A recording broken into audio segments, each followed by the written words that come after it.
Hello दोस्तों, चाणक्य नीति series में आपका स्वागत है। आज हम 11वें अध्याय का अध्ययन करेंगे। 11वें अध्याय में आचार्य चाणक्य द्वारा बताए गए उपदेशों को हम इस श्लोकों के माध्यम से सुनेंगे। पहला श्लोक, उदारता वचनों में मधुरता, साहस आचरण में विवेक, ये बातें कोई पा नहीं सकता है, ये मूल में होनी चाहिए। श्लोक 2, जो अपने समाज को छोड़कर दूसरे समाज को जा मिलता है वह उसी राजा की तरह नष्ट हो जाता है जो अधर्म के मार्ग पर चलता है। तीसरा श्लोक, हाथी का शरीर कितना विशाल है लेकिन एक छोटे से अंकुश से नियंत्रित हो जाता है। एक दिया घने अंधकार का नाश करता है, क्या अंधेरे से दिया बड़ा है? एक कड़कती हुई बिजली एक पहाड़ को तोड़ देती है, क्या बिजली पहाड़ जितनी विशाल है? जी नहीं, बिल्कुल नहीं। वही बड़ा है जिसकी शक्ति छा जाती है, इससे कोई फर्क नहीं पड़ता है कि आकार कितना है। श्लोक 4, जो घर गृहस्थी के काम में लगा रहता है वह कभी ज्ञान प्राप्त नहीं कर सकता है। मांस खाने वाले के हृदय में कभी दया नहीं हो सकती है। लोभी व्यक्ति कभी सत्य भाषण नहीं कर सकता है और एक भिखारी में कभी शुद्धता नहीं हो सकती है। श्लोक 5, एक दुष्ट व्यक्ति में कभी पवित्रता उदित नहीं हो सकती है। उसे चाहे जैसे समझा लो, नीम का वृक्ष कभी मीठा नहीं हो सकता है, चाहे उसकी शिखा से मूल तक घी और शक्कर छिड़क दे। छठवां श्लोक, आप चाहे 100 बार पवित्र जल में स्नान करें, आपके मन का मैल नहीं धो सकते हैं। उसी प्रकार जिस प्रकार मदिरा का पात्र पवित्र नहीं हो सकता है, चाहे आप उसे गर्म करके सारी मदिरा भी भाप क्यों न बना दें।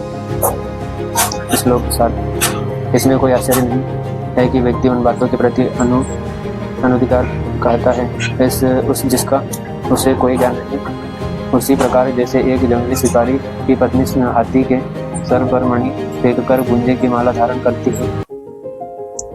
श्लोक 8, जो व्यक्ति 1 साल तक भोजन करते समय भगवान का ध्यान करता है और उसके मुंह से कुछ नहीं बोलता है, उसे 1000 करोड़ वर्ष तक स्वर्गलोक की प्राप्ति होगी। श्लोक 9, एक विद्यार्थी पूर्ण रूप से निम्नलिखित बातों का त्याग करे, काम, क्रोध, लोभ, स्वादिष्ट भोजन की अपेक्षा, शरीर का श्रृंगार, अत्यधिक जिज्ञासा, अत्यधिक निद्रा, शरीर निर्वाह के लिए अत्यधिक प्रयास। श्लोक 10, वही सही में ब्राह्मण है जो केवल एक बार के भोजन में संतुष्ट रहे, जिस पर 16 संस्कार किए गए हो। वह ब्राह्मण जो दुकानदारी में लगा है, असल में वह वैश्य है। श्लोक 13, निम्न स्तर के लोग से जिस व्यवसाय में संपर्क आता है वह व्यवसाय ब्राह्मण को शूद्र बना देता है। श्लोक 14, वह ब्राह्मण जो दूसरों के काम में अड़ंगे डालता है, जो दंभी है, स्वार्थी है, धोखेबाज है, दूसरों से घृणा करता है और बोलते समय मुंह से मिठास और हृदय में क्रूरता रखता है, वह एक बिल्ली के समान है। श्लोक 15, एक ब्राह्मण जो तालाब को, कुएं को, टाके को, बगीचे को और मंदिर को नष्ट करता है वह म्लेच्छ है।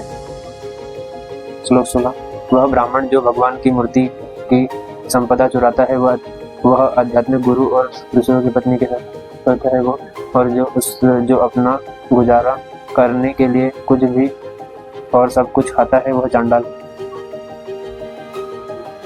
श्लोक 17, एक गुणवान व्यक्ति को वह सब कुछ दान में देना चाहिए जो उसकी आवश्यकता से अधिक है। केवल दान के कारण ही कर्ण, बाली और राजा विक्रमादित्य आज तक चल रहे हैं। देखिए उन मधुमक्खियों को जो अपने पैर से धरती पर पटक रही है और अपने आप से कहती है, आखिर में सब चला ही गया। हमने हमारे शहद को जो बचा कर रखा था ना ही दान दिया और ना ही खुद खाया, अभी एक पल में ही कोई हमसे सब छीन कर चला गया। इस प्रकार अध्याय 11 का यहीं पर समापन हुआ। आचार्य चाणक्य द्वारा बताए गए इन श्लोकों के अर्थ के माध्यम से हम जीवन में अधिक सफलता प्राप्त कर सकते हैं। धन्यवाद। अगर वीडियो आपको अच्छा लगे तो लाइक करें।